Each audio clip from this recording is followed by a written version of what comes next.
this breakfast, then President Joe Biden spoke.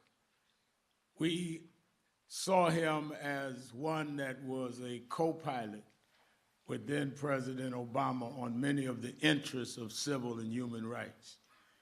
So much so that I remember being at the table when we dealt with issues of gun violence and reform in the criminal justice system. I sat next to him when President Obama announced the task force on policing. I was sitting with Vice President Biden. Then a couple of years later, when he had gone into private life, he came as a guest speaker here in 2019 and sat there with me and Michael Bloomberg and Martin Luther King III. And Martin and I were in the back with him as we just was this morning.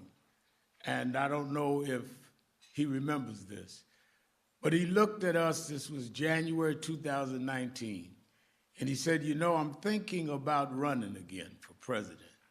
I'm so outraged at the level of hate and division in this country. And the stuff that's going on with people that are openly biased. We need to turn this country around. What do you think? And I said, we need to turn the country around. It's going to be your choice to run.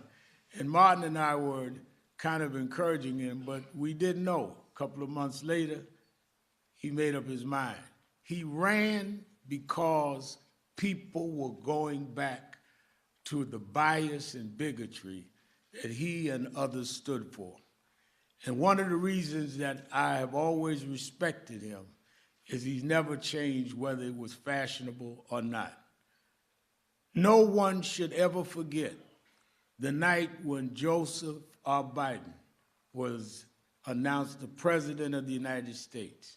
He, unscripted, without any request of any of us, said, I want to say to Black America that I will never forget you had my back and I will have yours.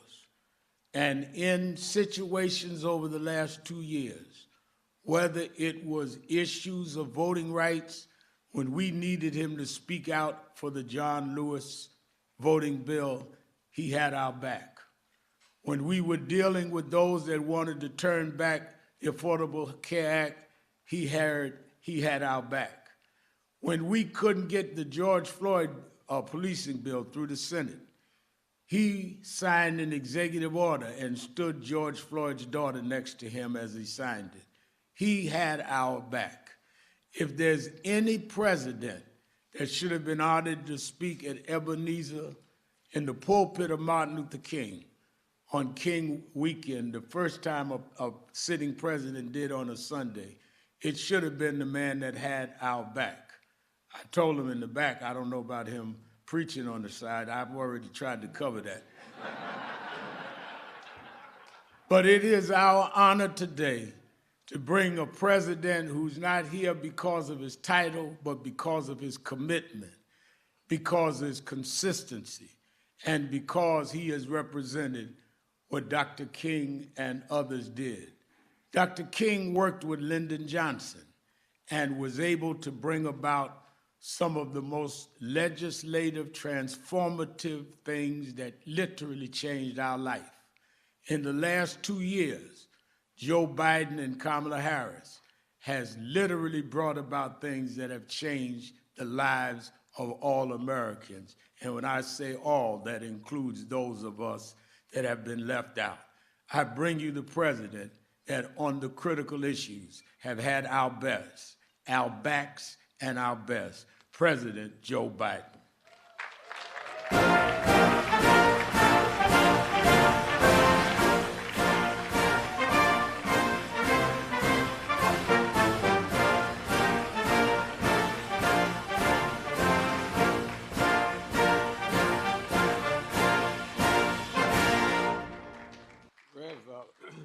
Make sure this is on. Is this on? Hello, hello, hello. Hello, no ho. Okay. Rev, thank you very much for that introduction. And quite frankly, Thank you for your partnership. You've been a good friend for a long time. It's an honor to spend King Holiday with the National Action Network and with the King family, Martin and family. And I understand, Martin III, we celebrate a legacy of your beloved father and mother. They worked for the beloved community. But congratulations today, the honorees, including your wife, who I understand is birthday today? Well, look, my wife has a rule in her family. When somebody's birthday, you sing happy birthday. You ready? Happy birthday to you. Happy birthday to you. Happy birthday, dear Valen. Happy birthday to you. Well, it's hell turning 30, but you got to put up with it. And Nancy Pelosi, who I think is literally, not figuratively, the greatest leader, House Speaker in American history. And Mignon Moore, a mover and a shaker in politics, and Ray Curry, a true champion for the dignity of workers. And everyone here from the civil rights community and Congress, it's wonderful to be with you on this special day. Yesterday morning, on what would have been Dr. King's 91st birthday, I attended the Sunday services at Ebenezer. And it was deeply meaningful and moving for me. It was because we face another inflection point in our nation's history, one that's going to determine what this country looks like several decades from now. You know, this is a time for choosing. Will we choose democracy over autocracy, or community over chaos, love over hate? These are the questions of our time that I ran for president to try to help answer, and that Dr. King's life and legacy, in my view, show us the way forward. We just have to look back. We got to be prepared. With all of you here, together we made some important progress.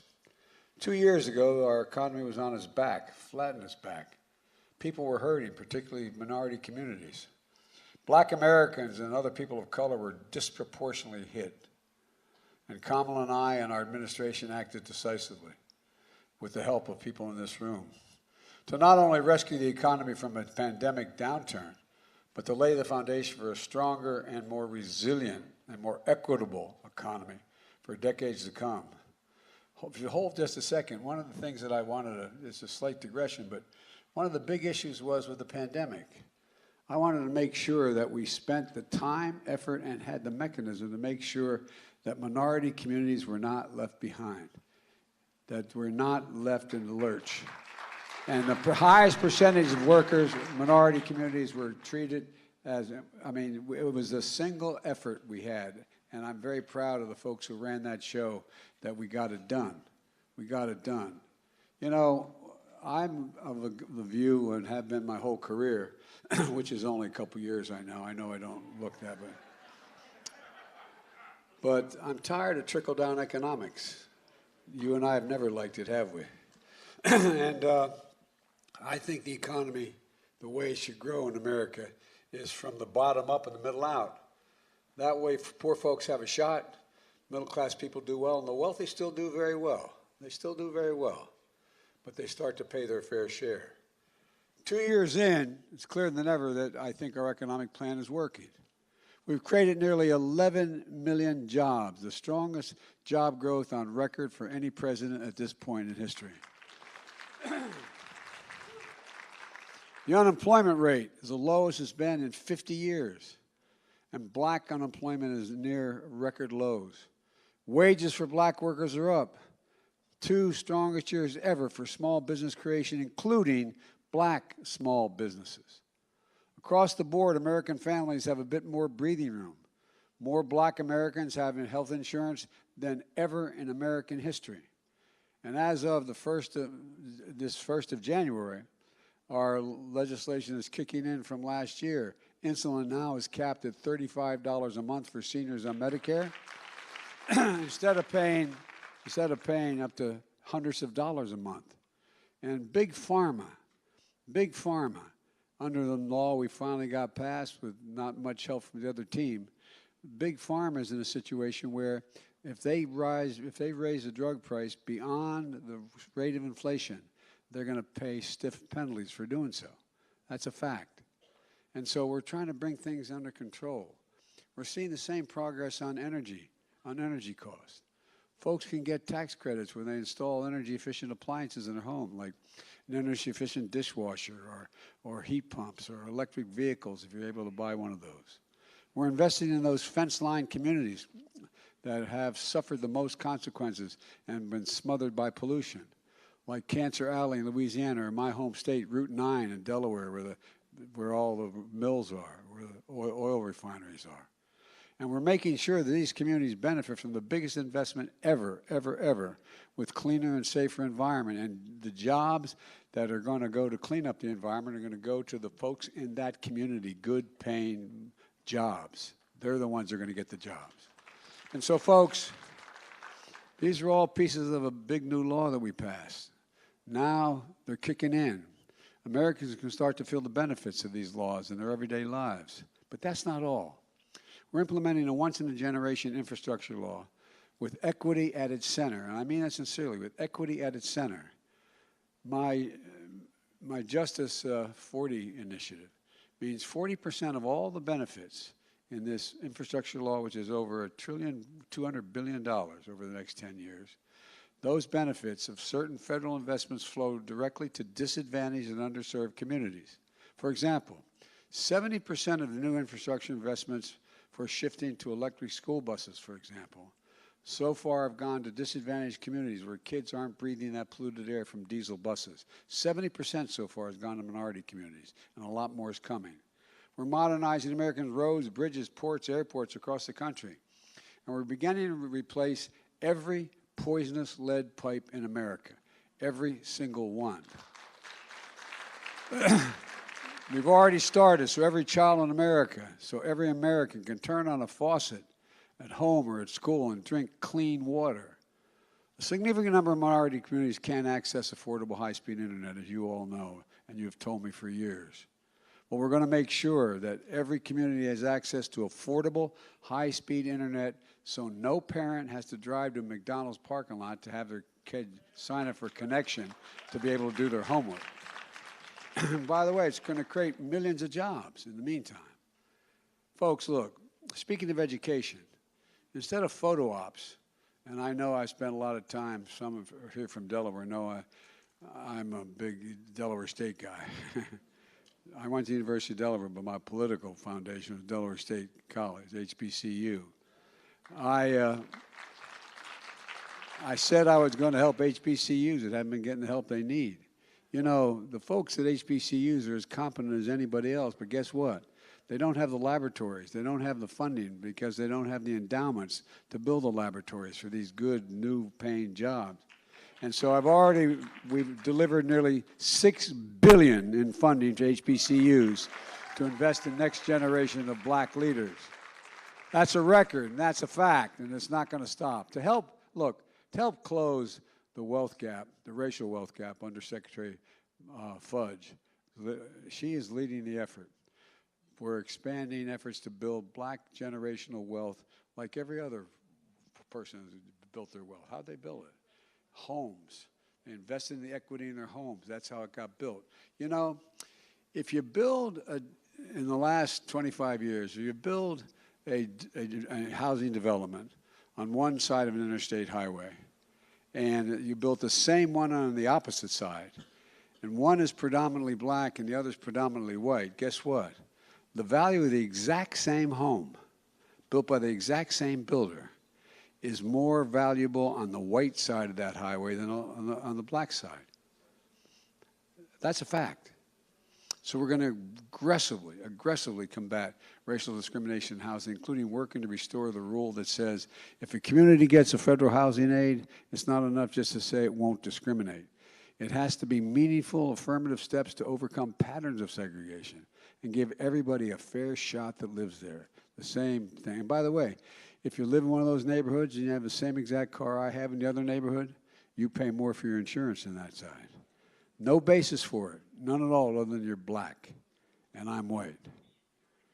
We're also working with leaders to strengthen programs to redress the negative impacts of redlining. One of the things I was a young county councilman, that's what almost lost me an election, but I'm very proud of it.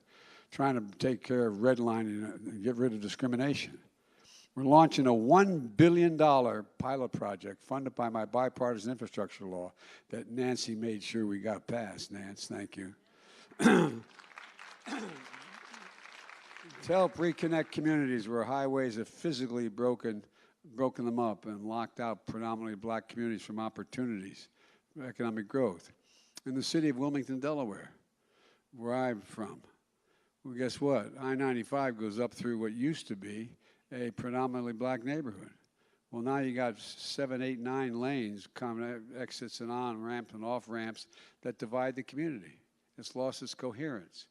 Well, there's remediation money in the infrastructure bill to be able to pave over that, to have so that's a tunnel instead of you put parkland in there, put recreation facilities in there, community centers in there.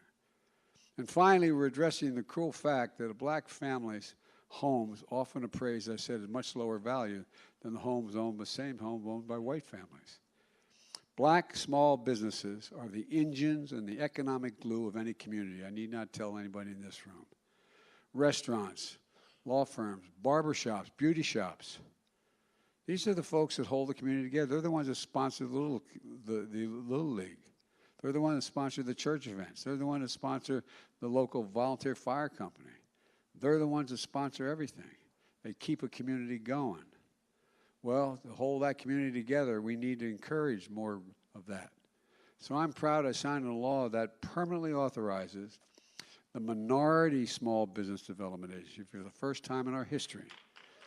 And it gives expanded authority to help even more black-owned businesses grow.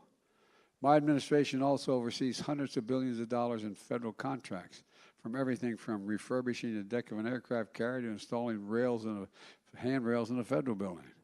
Well, I determined a long time ago when I first got in that, there's a law that was passed in the late 1930s, that says that if you, in fact, are going to spend taxpayers' dollars and the president has to authorize where that's spent, it should be spent on American-made products by American businesses.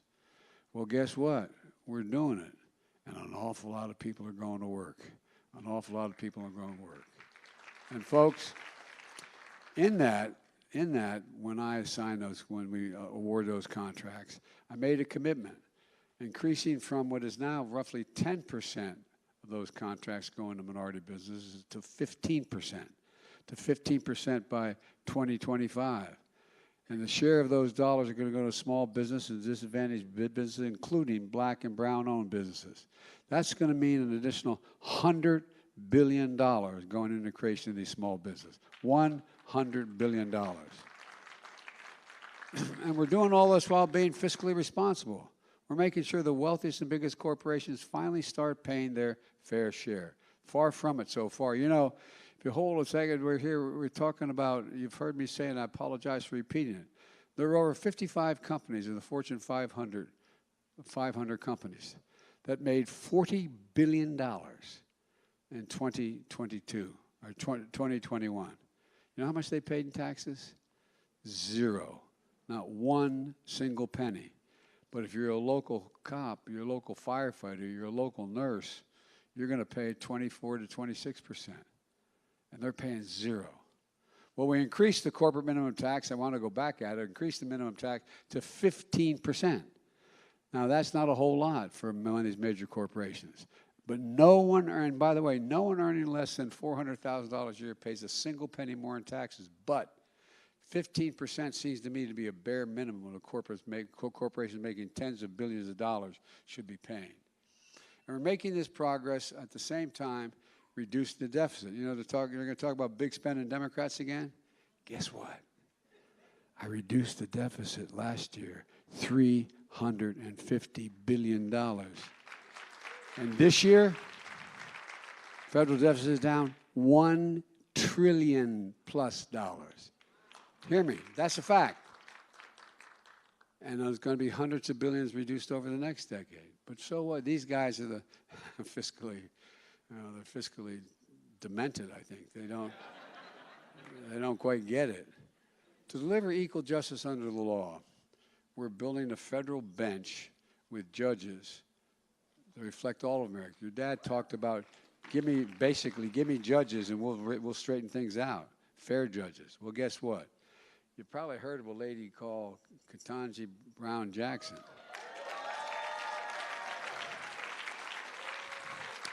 I made a commitment to you, Al.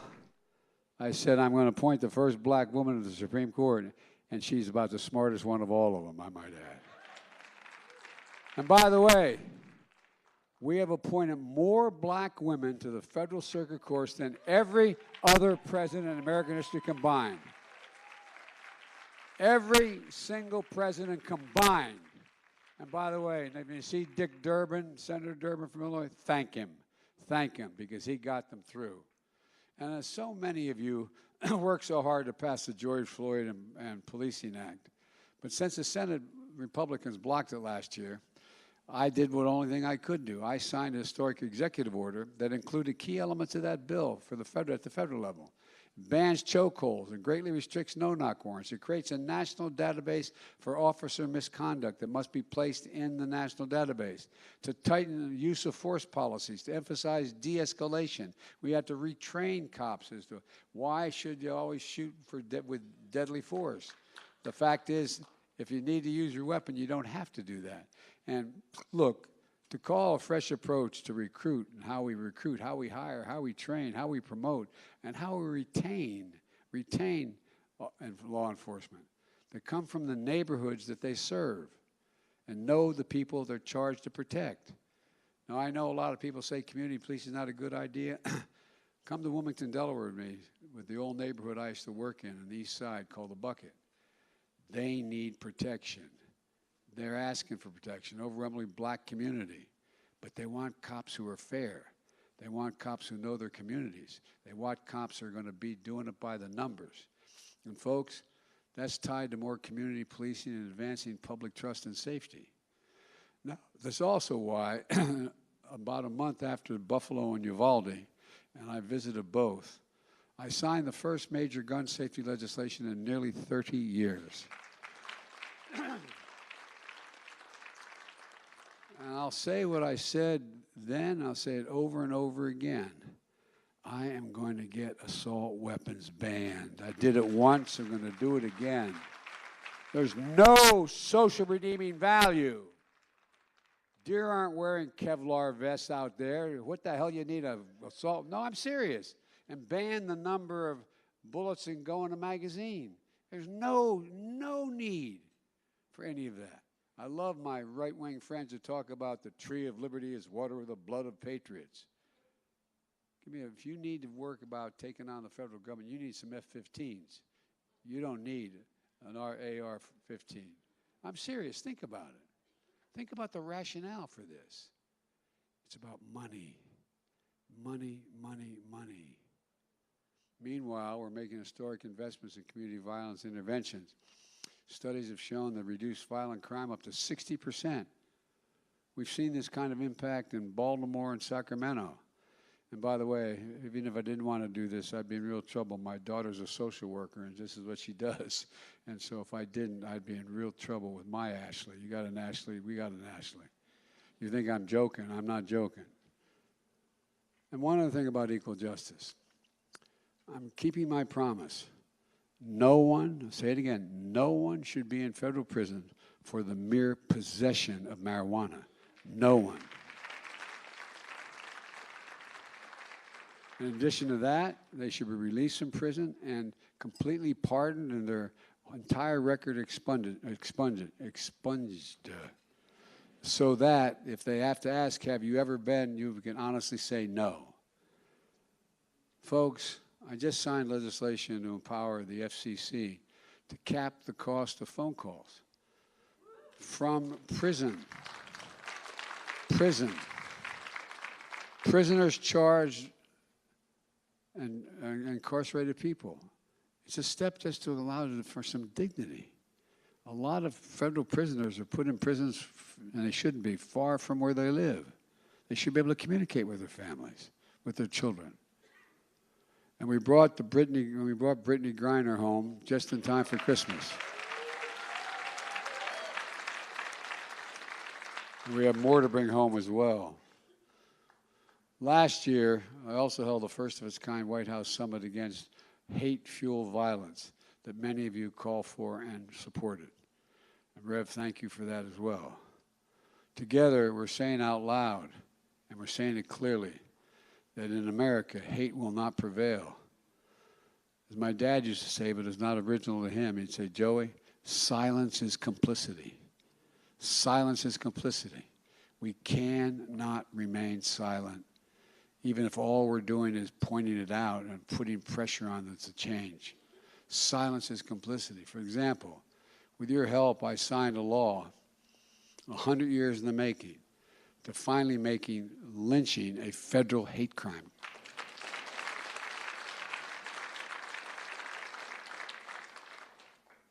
To silence, as your dad said, the crying voice of little Emmett Till, screaming from the rushes of the Mississippi.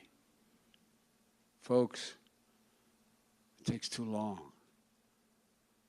And you've just shown me at the bill signing for other victories, to enshrine marriage equality into the law, to make Juneteenth the first new federal holiday since the establishment of Dr. King's holiday. The idea, if we can hold a second here, the idea that we're supposed to remain silent on the abuses of the past, as if they didn't occur, that's not being woke, that's being honest. That's talking about history. Well, folks, but we have a lot of unfinished work to do, though. A lot of unfinished work. We have to keep building on it and defend our progress, because this new Congress,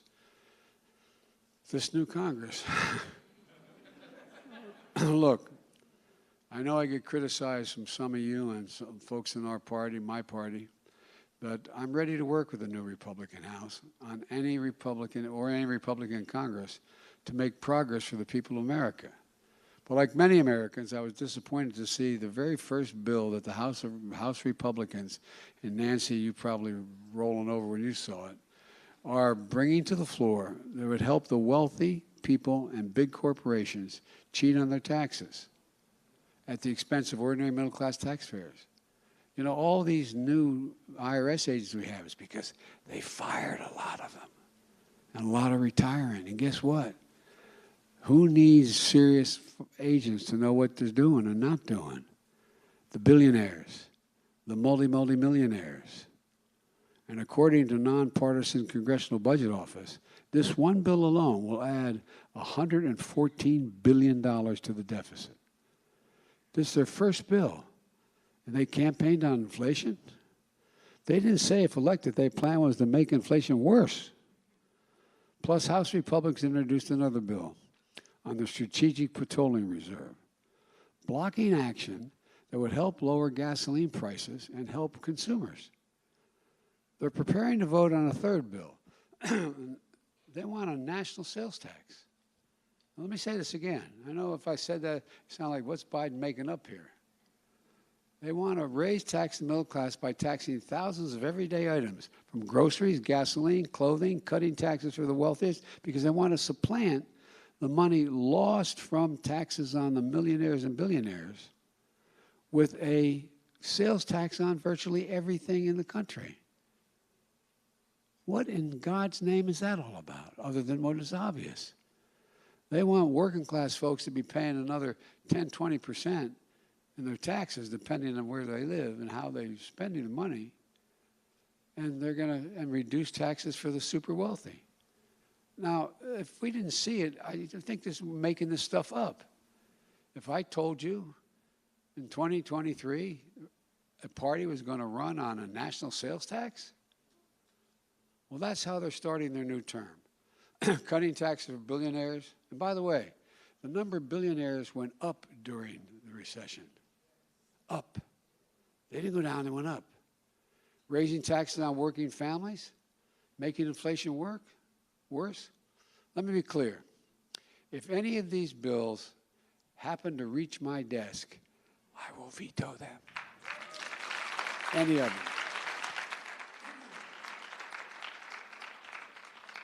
When I was saying during this last election cycle, this off-year election, this next thing, everybody said, they got to be making this up, Biden. Well, they're going to continue to cut Social Security or Medicare, which Americans have been paying into it with every single paycheck they've earned since they first got their first job when they were 16 years old. But if Republicans want to work together on real, that's what they want to, they're going to argue that the thing is that for them to be sustained, you're going to have to change the way in which it works. Instead of putting more money in to guarantee Social Security, they're going to kind of cut Social Security, cut Medicare. Look, if they want to work together in real solutions, to lower inflation, create jobs, and build an economy, works for everybody, I'm ready. One more thing. I don't want to hear a word from the other side about my student debt relief plan. Let me tell you why I say that. It's going to help tens of millions of folks on Pell Grants. We're hit financially because of the pandemic. 70% of black college students receive Pell Grants. For many black students, the saving will be significant in my debt relief plan, including wiping out their student debt completely. That's a real game changer. And by the way, it will increase economic growth, not diminish it. But the other side is dead set against it. These are the same folks who didn't have any problem at all during the pandemic to vote for and make sure they get this so-called pandemic relief loans. We all supported it. But guess what? A lot of these folks in the Congress, on the Republican side, were beneficiaries of these debt relief loans to the tunes of tens of millions of dollars. Not individual. I think the highest individual one was $1,200,000 or something. I didn't hear a word. I did not hear a word from them about they shouldn't be getting that relief. We didn't limit how much. We said if you had a loss and it was legitimate in business, then you get to wipe it away. And they're complaining about some kid being able to take away $20,000 in student debt that keeps him and his wife or his husband or her husband from being able to buy a home or start a business or just get going. Or these same folks are going after us. They're the ones who voted for the tax benefits of the wealthiest and biggest corporations that weren't paid for. The Trump tax cut was well over almost $2 trillion. Not a penny of it was paid for. So give me a break. Give me a break. Currently, the only thing blocking my plan is them suing us. My administration is making the case to the Supreme Court, and I'm confident in the legal authority to carry out our plan. You know me. I said you had my back. I said I'd have yours on this one and so much more. I have your back. We got to stand together. We got to stand together, including protecting a woman's right to choose. We have to continue to fight for racial justice. We got to cut black child poverty. We cut it in half in 2021 because of the child tax credit. We should be permanently cut it. Now, I need your help to make it permanent. I was pleased to see Democrats and Republicans work together to pass the Electoral Count Reform Act to protect the will of the people. Nancy, thank you for getting that done. And a peaceful transfer of power. But we have to get the votes in Congress for the John Lewis Voting Right Advancement Act and the Freedom to Vote Act. That's why I went to Atlanta a year ago to make clear we cannot let the filibuster be an obstacle in protecting the sacred right to vote, period, if we get there. Let me close with this. Many of you have been working on these issues for a long time. Over the past 2 years, we've gotten an awful lot done together. We got a lot done together. So let's keep it going. We have the most vibrant economy in the world right now, in the world. We're doing better than any other major nation in the world today. And that's what I thought about yesterday at Ebenezer and that inflection point in history we're at. The path is clear. To go forward, we need to go together. So let's be guided by Dr. King's light and by the charge in Scripture, which is, let us never grow weary in doing what is right, for if we do not give up, we will reap our harvest in due time. Well, we're going to reap the harvest. Let's remember who we are. We're the United States of America, and there is nothing beyond our capacity. Nothing, nothing, nothing if we do it together. So God bless you all. God bless the King family. And ladies and gentlemen, may God protect our troops. Thank you so very much.